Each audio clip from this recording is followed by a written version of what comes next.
अस्सलाम वालेकुम जी। मैं हूं फैसल अब्बास और मेरे साथ सदीक जान साहब मौजूद हैं। सदीक जान साहब के शरक इक़्तिदार के अंदर बड़ी बातें चल रही हैं कि वज़ीर आज़म शहबाज शरीफ जो है वो मुस्ताफ़ी हो सकते हैं या उनको अपने ओहदे से हटाया जा सकता है। बिल्कुल आपने दुरुस्त कहा। शहर इक़्तिदार में ये बहुत ज़्यादा बात हो रही है, और शहर इक़्तिदार में बात इसलिए हो रही है कि आपको पता है कि इस वक्त पाकिस्तान के अंदर जो अनसर्टेनिटी है, जो अदम इस्तेहकाम है, गैर यकीनी की सूरत हाल है, वो अपने अरूज के ऊपर है। हम्म। मतलब कभी नहीं इस तरह देखा गया कि इस हद तक हालात जो है इतने संगीन हों और इतने खौफनाक हों।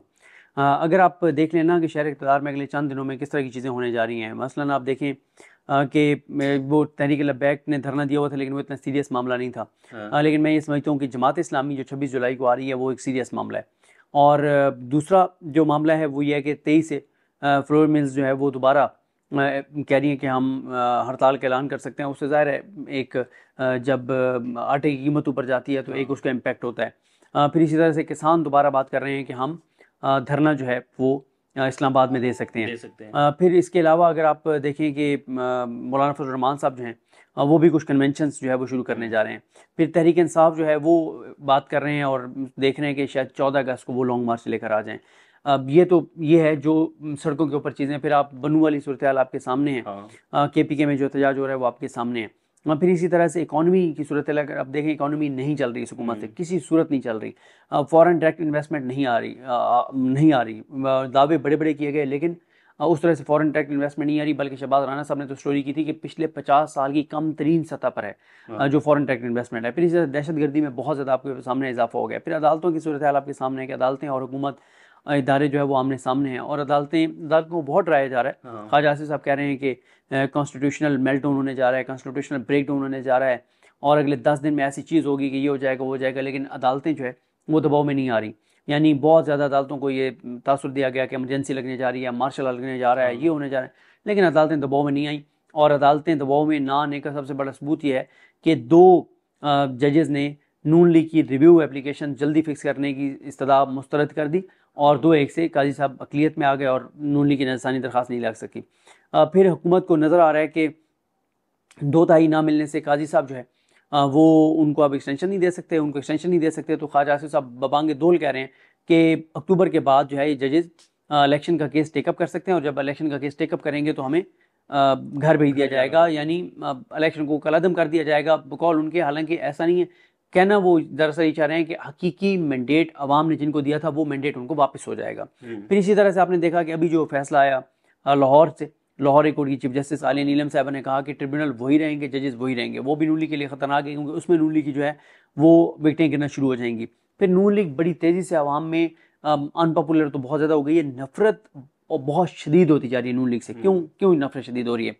सबसे पहले तो देखें कि लोग अब बिजली के बिल दें या घर चलाएं, बिजली के बिल दें या राशन लें, बिजली के बिल दें या किराया दें घर का, बहुत ही बुरे हालात हैं, बहुत बुरे हालात हैं। यानी आप देखें ना, इस वक्त पेट्रोल और डीजल यानी 250 क्रॉस कर गए। हाँ। ठीक है, ये इमरान खान जब गया था तो ये 150 थे, 150 से भी कम थे पेट्रोल और हम्म। डीजल। आज 250 पे पहुंच गए, और ये आगे 300 पे पहुंच जाएंगे। देखिए मसला ये है इस हुकूमत का, ये हुकूमत आवाम को मुसलसल ये कहती है कि जनाब मुश्किल फैसले करने हैं, और IMF कह रहा है मुश्किल फैसले करने हैं। भाई मुश्किल फैसले आप अपने ऊपर इंप्लीमेंट क्यों नहीं करते? हाँ। मुश्किल फैसले आप अपनी जेबों पे काट क्यों नहीं लगाते? आप कह रहे हैं कि मरीम नवाज साहब जो है वो कोई उनका वो नहीं होगा, कैंप ऑफिस नहीं होगा। आप कहें कि गवर्नर्स की जो रहायशगाहें हैं वो उनके कैंप ऑफिस डिक्लेयर नहीं होंगे। आप कहें कि शहबाज शरीफ ने अपना खर्चा इतना कम कर लिया, आप कहें कि मिनिस्ट्री इतनी कम कर दी, आप कहें कि इतने मिनिस्टर्स कम करके और इतने उनके ये अलल्ले तलल्ले उनके याशियां वो खत्म कर दी गई हैं, उनके बंगले उन चीज़ों पे। मतलब मुश्किल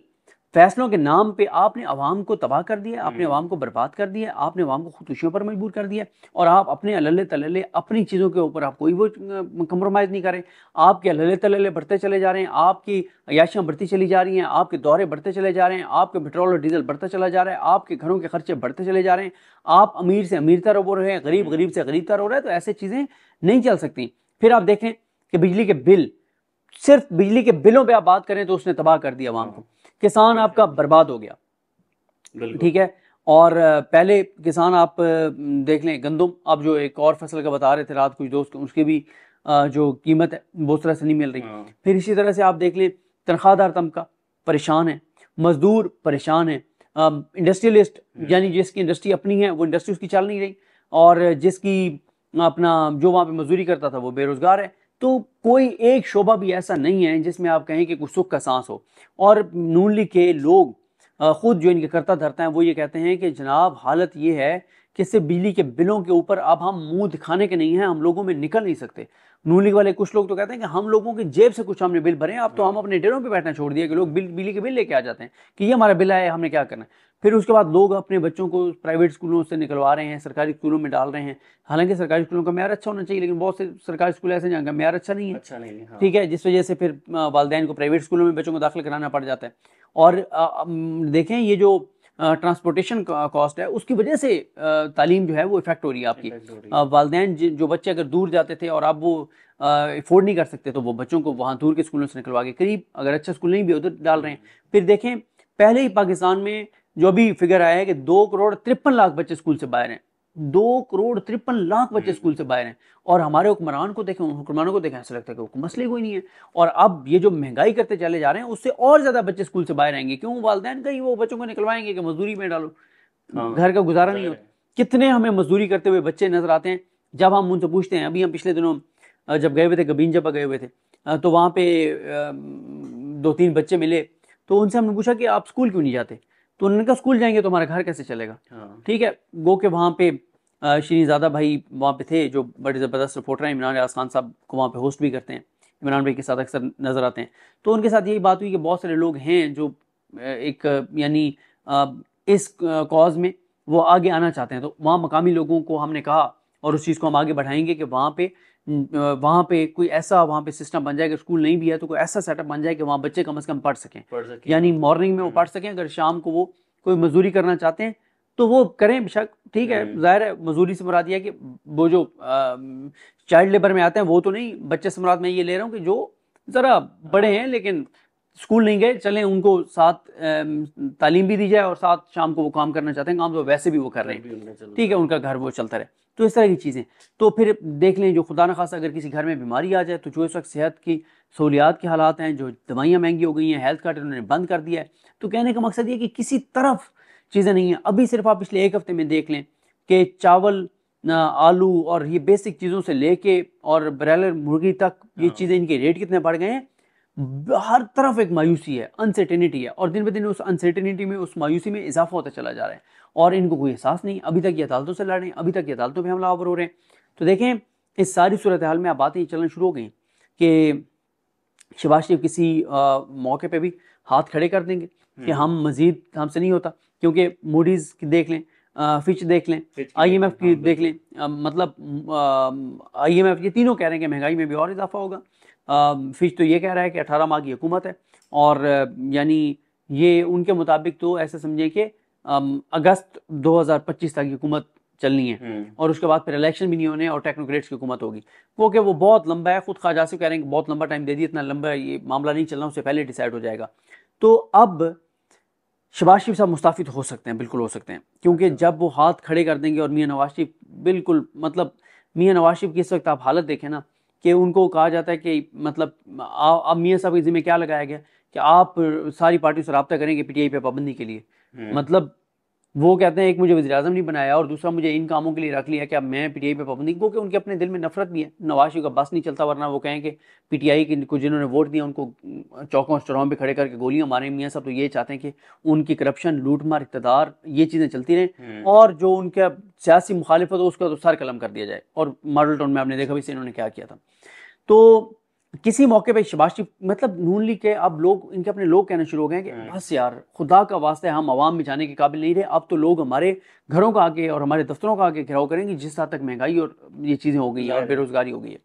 तो शहबाज शरीफ बिल्कुल हाथ खड़े कर सकते हैं, शहबाज शरीफ को हटाया भी जा सकता है। देखें अब तो शहर इक़्तिदार में नाम गर्दिश करने लगे हैं कि मोहम्मद औरंगज़ेब साहब का नाम चल रहा है कि ये हुकूमत इसको घर भेजा जाएगा या ये खुद छोड़ देंगे हुकूमत, और मोहम्मद औरंगज़ेब साहब जो है वो निगरान वज़ीर-ए-आज़म बन जाएंगे और टेक्नोक्रेट सेटअप आ जाएगा। फिर मोहसिन नकवी साहब का नाम आ रहा है कि वो निगरान वज़ीर-ए-आज़म होंगे और फिर वो निगरान लंबे चलेंगे। और तीसरा फिर जहांगीर तरीन साहब का भी नाम आ रहा है कि जहांगीर तरीन साहब को जो है वो निगरान वज़ीर-ए-आज़म बनाया जा सकता है और फिर इस सेटअप को इसी तरह से जो है वो कंटिन्यू किया जाएगा और फिर निगरान सेटअप भी चलेगा। लेकिन मेरा ख्याल है कि आप ये चीज़ें जो भी कर लें, जब तक हकीकी अवामी नुमाइंदा हुकूमत नहीं आएगी जिसको अवाम ने वोट दी हो, तब तक मुल्क के अंदर इस्तेकाम नहीं आ सकता।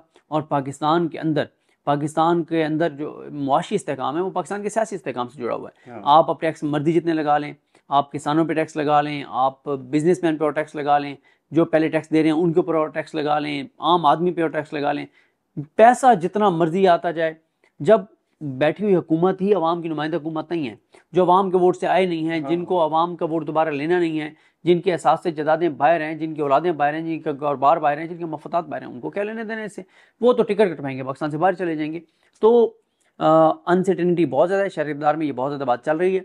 और ये बात चल रही है कि हुकूमत किसी वक्त भी हुकूमत गिर सकती है, और या गिराई जा सकती है, या ख़ुद ये छोड़ सकते हैं। और ये बिल्कुल बात अब बहुत संजीदा ये बात हो रही है। गो कि मैं आपको ये बता दूं कि अदालतों से ये सियासी शहीद बनना चाहते हैं कि अदालतें इनको निकाल दें, लेकिन मेरा नहीं ख्याल अदालतें इनको सियासी शहीद इस पर बनाएंगी। मतलब हम ये कह सकते हैं कि इस वक्त पाकिस्तान के अंदर जो भी शोबा है वो शोबा इस वक्त इस हुकूमत के खिलाफ बात कर रहा है, एहतजाज कर रहा है। मैं आपको गुज़िश्ता रोज़ की एक एग्जांपल देता हूँ। हमने बल्कि स्टोरी ब्रेक की है जाकर इधर अपारा में, कि वहाँ पर जो है वो अब आटे की किल्लत पैदा हो गई है, क्योंकि फ्लोर मिल्स वाले जो है उन्होंने एहतजाज किया हुआ है, वो मार्केट्स के अंदर आटा नहीं भेज रहे, क्योंकि फ्लोर मिल्स के ऊपर जो है वो ज़्यादा से ज़्यादा इन्होंने टैक्सेस लगा दिए हैं। तो अब जाहिर है वो अगर कोई एक्सेस थी किसी गरीब आवाम की आटे तक, तो वो भी अब उसमें भी, यानी कि बहुत सारे स्टोर पर भी ये नहीं मिल रहा। बहरहाल जो भी मजीद तफसीलात होंगी आपके साथ शेयर करते रहेंगे। हमें इजाज़त दीजिए। अल्लाह हाफ़िज़।